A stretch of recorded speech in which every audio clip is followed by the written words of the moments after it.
Eva, nous allons prendre votre place maintenant pour accueillir Dr Abs, qui nous arrive tout droit du Brésil. Non, je rigole. Mais pourquoi je parle du Brésil? Parce que vous allez nous parler de la fesse. Et oui, les Brésiliennes ont quand même cette réputation. Oui. Bonjour Juliette, bonjour à toutes et à tous.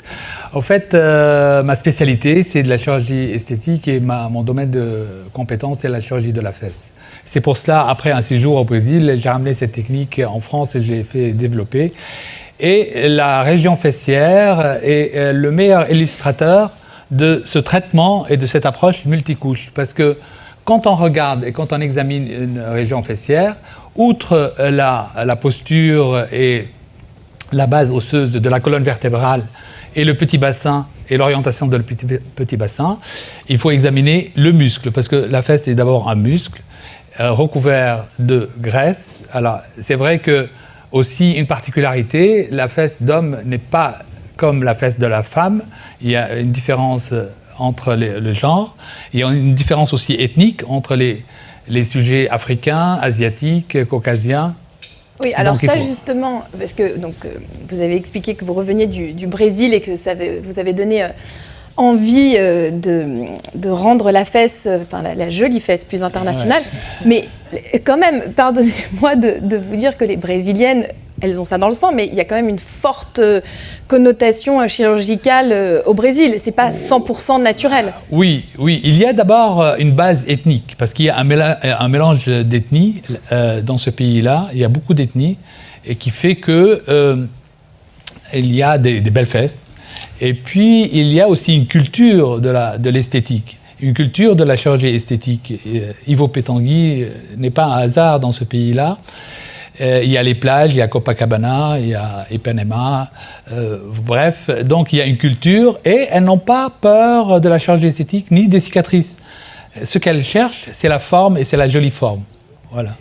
Bah alors vous, c'est ça qui est intéressant, parce que vous êtes donc chirurgien et en même temps, vous avez recours au body layering, donc non-invasive, sans cicatrice, indolore, avec la possibilité de pouvoir avoir un protocole qui est directement dédié à ce que la personne vous demande. Donc vous allez bifurquer ou non, vous faites un peu des deux? Pas du tout, parce que actuellement on assiste suite au diktat de l'image, parce qu'on est tous sur la dictature de l'image. On se prend des photos par des iPhones, des selfies, on se fait des vidéos, et même notre corps ne résiste pas à l'imagerie médicale, les scanners, les IRM. On n'a pas fait encore des selfies d'IRM. Oui, j'ai pas encore vu passer.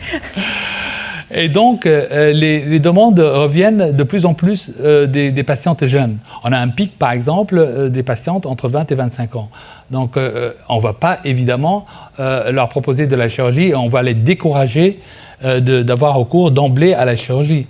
Et donc, l'approche multicouche non invasive proposée est une bonne solution, parce que avant, on va les orienter vers les exercices de sport, vers bien manger sainement, bouger, etc., ne pas grignoter.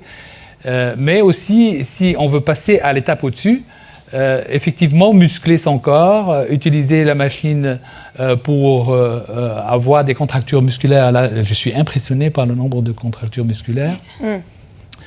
Remodeler la graisse. La graisse, c'est notre jouvence, au fait, c'est la jeunesse. Et autant le sein, par exemple, il s'amenuise avec l'allaitement, la fesse aussi s'amenuise avec les bébés, parce qu'on a démontré que cette graisse, elle va directement dans le développement du cerveau du bébé. C'est quand même beau que quand on a un peu la fesse plate, on se dit... J'ai eu des enfants et j'ai contribué à l'intelligence de mes bébés. Voilà. Alors justement, pour reparler de vos patientes, je suis curieuse de savoir si aujourd'hui les patientes vous demandent des fesses à la Kim Kardashian ou au contraire sont ravies d'avoir recours à quelque chose de beaucoup plus naturel, où on va pouvoir imaginer qu'elles ont fait 3 heures de sport par semaine, que ça ne se voit pas, etc. J'ose espérer que la jeunesse d'ailleurs vous demande quelque chose de plus naturel. Pour répondre, je vais vous raconter une histoire. En fait, il y a... Je sais que vous en avez beaucoup des histoires. Allez-y. il y a un combat des fesses. Et le combat, si vous voulez, il y a le premier profil, c'est la jeune fille blonde, aux yeux bleus, fine, filiforme, et c'est la Madone. Et le deuxième type, c'est la brune avec les courbes généreuses, et c'est la Carmen. Et actuellement, c'est le triomphe de la Carmen. Donc, désolée pour les blondes dans l'assemblée. Donc les filles, alors pas les garçons veulent toujours des fesses qui ressemblent à des fesses de garçons, mais les filles veulent avoir une projection, une chute de rein assez marquée, d'autres qui veulent même la plénitude vue de face. En réalité, il y a différents types de fesses et différentes... L'objectif, c'est justement travailler sur ces multicouches, travailler sur le muscle, développer le muscle. La graisse, on peut d'une pierre faire deux coups, c'est-à-dire on peut réaliser un travail de soustraction par lipoaspiration ou par la cryolipolyse, et de travail d'addition par réinjection de graisse. Ou alors débarrasser la fesse, par exemple, des zones parasites qui la cachent, par exemple les poignées d'amour, les culottes de cheval, la face interne des cuisses. Et enfin, la peau, parce que la peau, elle peut se relâcher et il est très intéressant de pouvoir la soigner, l'hydrater, la retendre. Et enfin, quand vraiment on arrive à la chirurgie, c'est qu'on n'a pas d'autre choix que de tirer sur la peau. Donc ça, ce sera un peu la conclusion. C'est bien de dire que vous essayez d'éviter la chirurgie. Bien sûr, surtout quand la demande est de plus en plus jeune. Et moi, je voudrais conclure sur ce traitement multicouche que je lui donne des qualificatifs, 4 adjectifs qui commencent tous par la lettre P, parce que c'est préventif. D'abord parce que ça prévient le vieillissement et le relâchement cutané.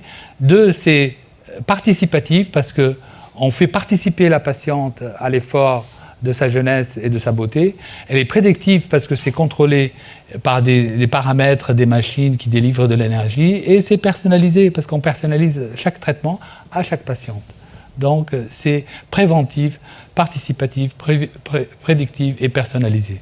Très bien. Bah, écoutez, merci beaucoup. Si on devait donner un âge moyen pour commencer les body layering, moi, je dirais, on a 2 pics vraiment, c'est entre 20 et 25 ans, parce que il y a les jeunesses. Vous m'avez parlé tout à l'heure, elles sont jeunes et jolies. Et pourquoi elles demandent parce que moi, ça me paraissait assez fou. Enfin, je sais pas, quand j'avais 20 ans, je me disais que j'allais peut-être plus faire du sport ou avoir une alimentation équilibrée, et je ne pensais pas à la chirurgie ou à l'utilisation d'une machine.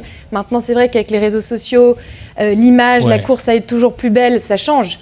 Mais c'est vrai que quand on s'est parlé en aparté, j'étais choquée par la jeunesse. La jeunesse et la demande de plus en plus tôt. Mais parce que quand on est jeune et joli et quand on a l'insolence de la jeunesse, on veut encore plus. Et même quand on a un petit défaut, une petite culotte de cheval ou une fesse légèrement plate, on veut la développer et puis enlever, la débarrasser de ce petit excès adipeux. Après, maintenant, les techniques sont meilleures aujourd'hui qu'elles ne l'étaient moins il y a 20 invasives. Voilà. Il y a plus de facilité, il y a l'impact des réseaux sociaux. Et avec énorme. très peu d'effets secondaires. C'est ça qu'il faut dire, qu'on peut obtenir une amélioration de la silhouette avec très peu d'effets secondaires. Alors donc il y a ce pic de demande très jeune, et puis il y a un autre pic, c'est après la maternité généralement, quand on a fait ses enfants, généralement on a un corps qui est peut-être un peu fatigué, qui demande à être rafraîchi. C'est sympa. Ou alors faites des enfants. C'est la vie. C'est la vie. Et puis, c'est vrai que maintenant, la vie n'est plus un lent fleuve tranquille. C'est des tranches de vie. Avant, on naissait, on mourait dans le même village. On était boulanger à 13 ans et on mourait boulanger. Maintenant, les jeunes, on voit bien qu'ils préfèrent la mobilité, switcher d'un travail à un autre, d'une entreprise à une autre. Et même de point de vue personnel, on fait d'abord une expérience personnelle, puis après on fait les enfants avec un autre partenaire, puis on termine avec Voilà, c'est des tranches de vie. C'est une autre vie. Et au fait, on a des machines et on a des moyens pour répondre à chaque étape de la vie.